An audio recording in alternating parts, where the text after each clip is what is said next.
Hi everyone, Ashlyn Cusa YouTube channel. Today we are going to talk about pseudomutuality. And what that is it's basically your family appears to be like this perfect family that doesn't have any problems and this and that, but little does everybody know, once you marry into the family, you find out that their family has a lot of problems. And what's funny is, why hide them? Because every family has problems. Only these types of families are kind of narcissistic. So I'm going to read some stuff that I found online. Um, and talk with you guys a little bit about it all. So basically, if you watch my video from yesterday, it's called Toxic People. You guys will know why I'm doing this video today about pseudo-mutuality. Okay, pseudo-mutuality is a family relationship that has a superficial appearance of mutual openness and understanding, although in the front of although in fact the relationship is rigid and depersonalizing. These families seem cohesive, but behind closed doors they are chaotic and the members are disengaged. Toxic bonding is at its best. Pseudo-mutuality is manifested in a lack of boundaries, emotional manipulation, and rigid enmeshment. Lack of boundaries, as in members are not allowed to keep secrets or even have space that is privately their own.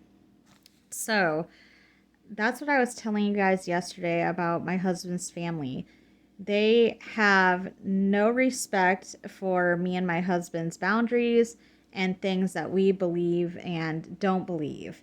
They don't want to hear it. It has to be their way or no way. Okay, so like I said, lack of boundaries, as in members are not allowed to keep secrets or even have their own private space. Everything belongs to the narcissist, and that includes the body, mind, and minds of their children. These parents cross the lines time and time again.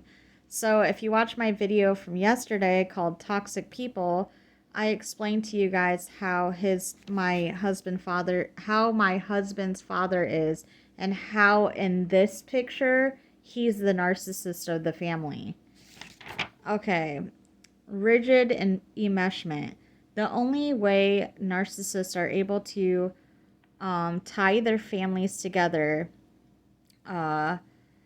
their term refers to total lack of personal autonomy within a narcissistic family unit. That's because personal autonomy is a threat.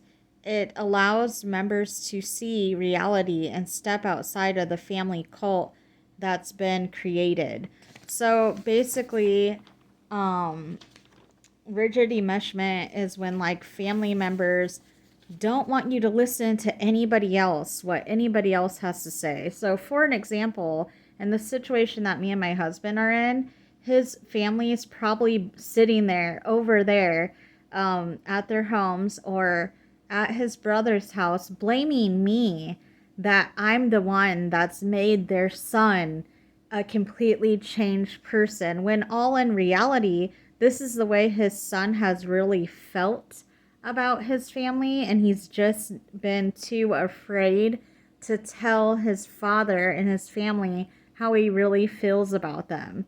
So this is a funny situation because this is exactly what's going on right now, and it sucks because his father can't just listen to what he has to say and realize that he's the one and the reason why there's so many problems going on in the family. It's not me. Okay. Extreme measures are often used against those who attempt to become threatened. Um, Hold on. I can't see because it's dark.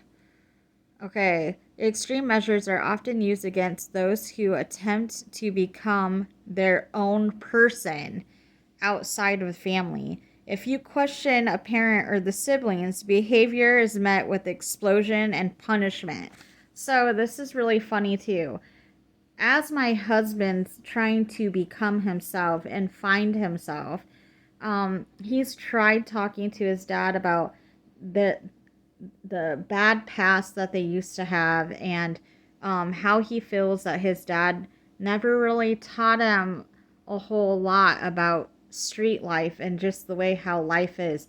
He's been trying to open up to his father and basically tell his father that he has felt sheltered, and that he's angry at his father because he can't really talk to his father about things that he wants to talk to him about. His father just shuts him out and gets angry every time his son, which is my husband, wants to talk to him about any subject at all. So anytime my husband has questioned his father about anything, my husband gets punished by getting the phone hung up on him, or gets yelled at, or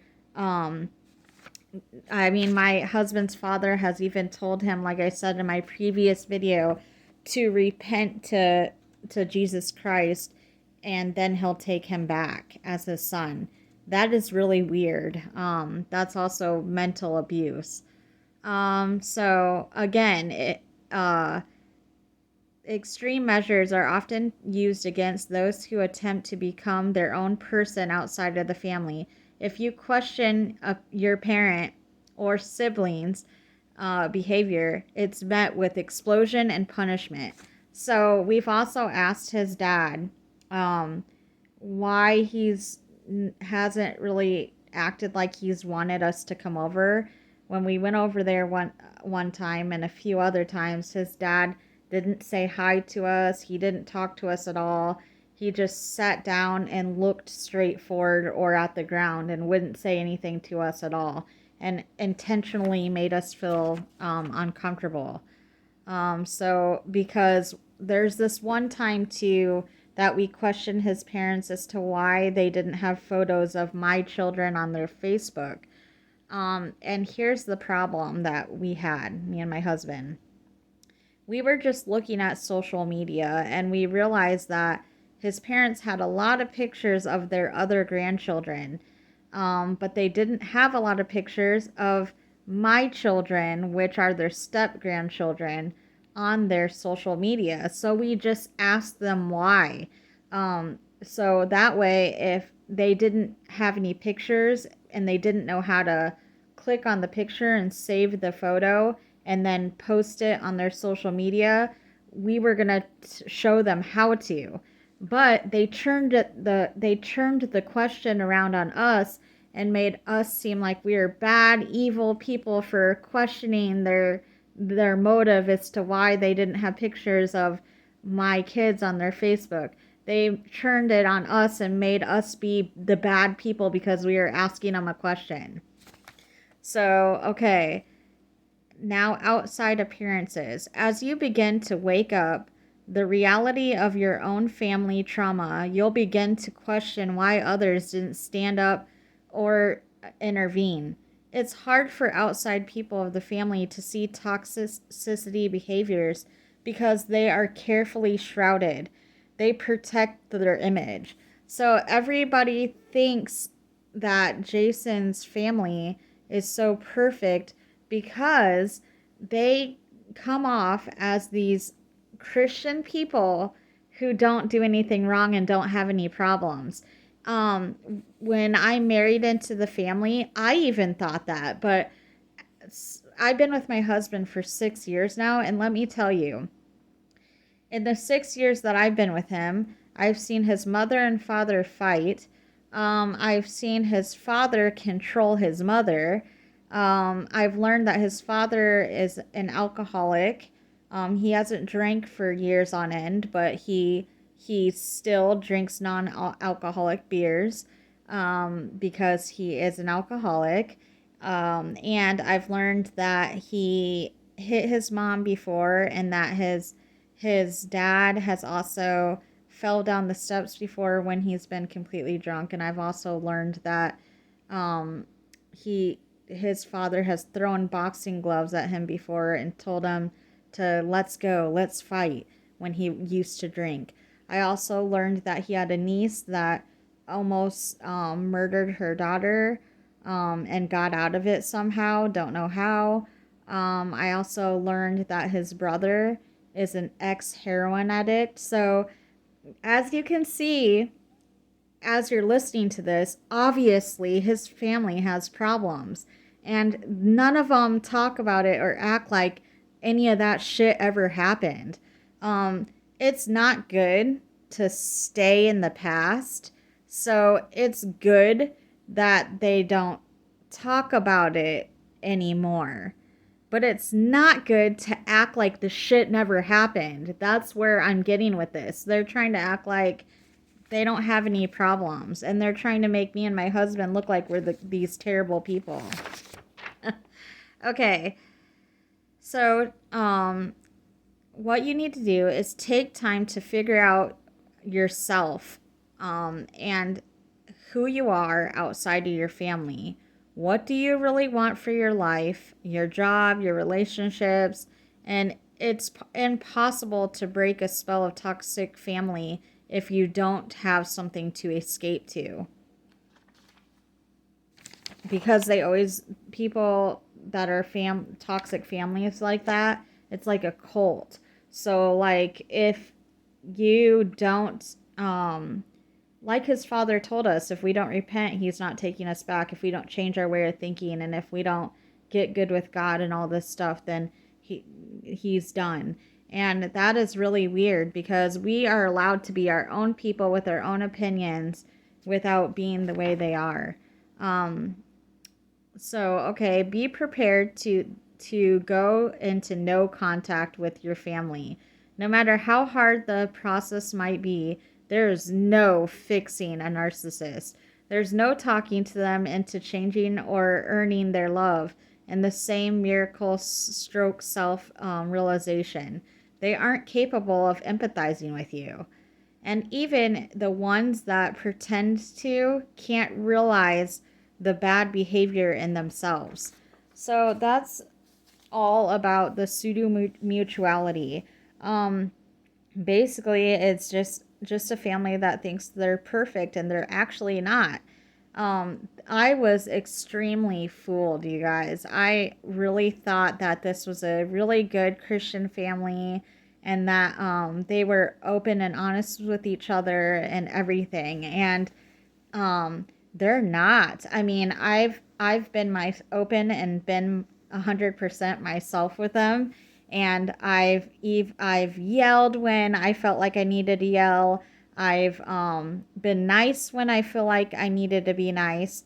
Um, Basically, what I'm trying to tell you guys is I've just been my genuinely myself, and they don't like me for that.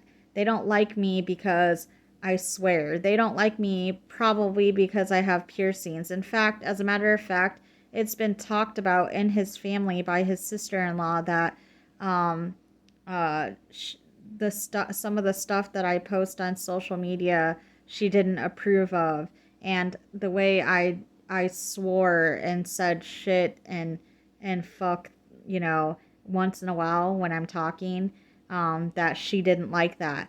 And you know what that is? That's judging somebody. That's being judgy. But if you're a Christian family, you shouldn't be judging people, remember? Because God doesn't judge people. So their family is really contradicting. They're fake. That's my opinion, and that's how I feel. The rest of the stuff that I said is not slander, it's facts. It's true, all of it. And my I don't know what I need to do because I've told my I've told his family how I feel about them. I've told them the 100% truth how I feel about all of them, and I told them that I'm done with them. So I cut his family off completely 100%. My husband, though, I can tell is really beat up about it and really sad about it because, of course, he would be. I mean, it's his family. I'm not keeping him from his family, but I think he needs to do something about this. If he wants this fixed and he can't talk to his father like he's tried to talk to his father, and he does want this to work out, maybe they need to go to some counseling because um, I'm a very open and honest person that can easily talk with somebody if they wanted to sit down and talk. But I've tried talking to his parents and they aren't willing to open up and talk with me. I can just tell that they straight up just don't care for me.